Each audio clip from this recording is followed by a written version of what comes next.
On va donc faire la visite en 2 étapes. On va commencer par la ferme de géniteurs tout de suite.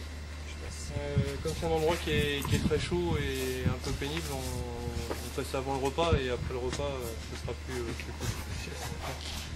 Domestiquer et d'autre part de les faire pondre et d'obtenir les premières larves qui deviendront ensuite des post-larves, des petites crevettes qui iront dans les bassins de Madjambe, là où vous irez devant.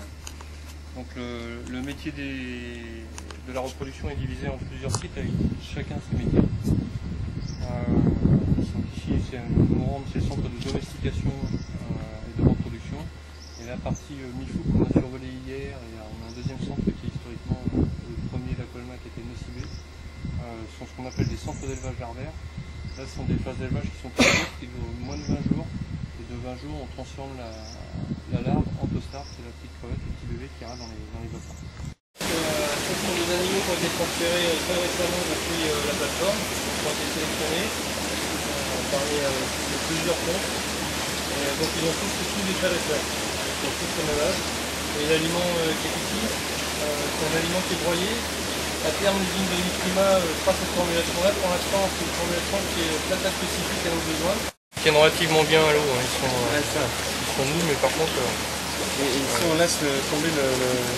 Ah bah là ils vont se répandre, il faut y aller assez doucement quand on va les faire descendre.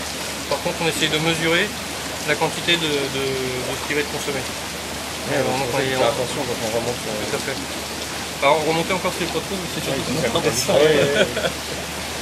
Quand il est sec, alors, surtout quand c'est comme ça, normalement on ne devrait pas faire ça, mais de vider le bassin dans la dune. Et donc de ne pas avoir à relarguer par le système normal. Les rejets. Honnêtement, on l'a jamais fait. Hein. C'est une des mesures pour lesquelles on s'est... demain. Et il a quel âge alors? 160 jours.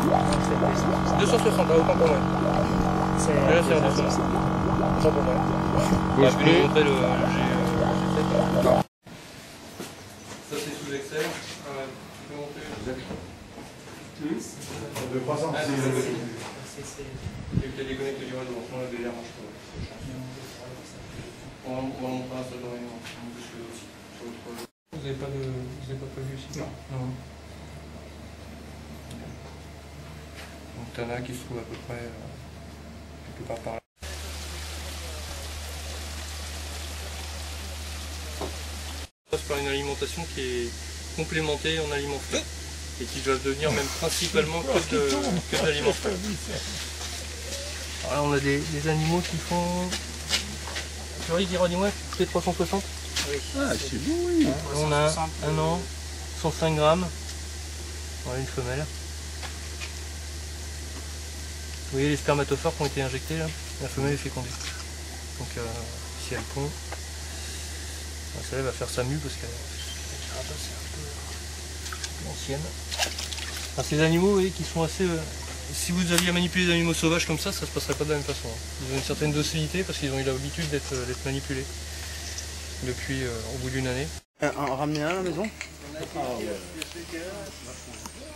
Il y en a un autre là-bas? Ça c'est un beau. Hein. Et on va faire la photo. Ah, il y en a un qui veut se là. mettre à côté? Il y en a un là. C'est cool. Il y en a un qui est tout en haut là. Un petit? Ah ouais. Il est tout en haut là. Oh, il n'est pas petit, hein, il est plutôt gros.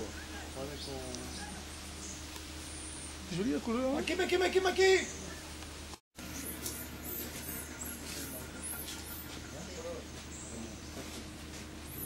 Parfait. Belle organisation. C'est là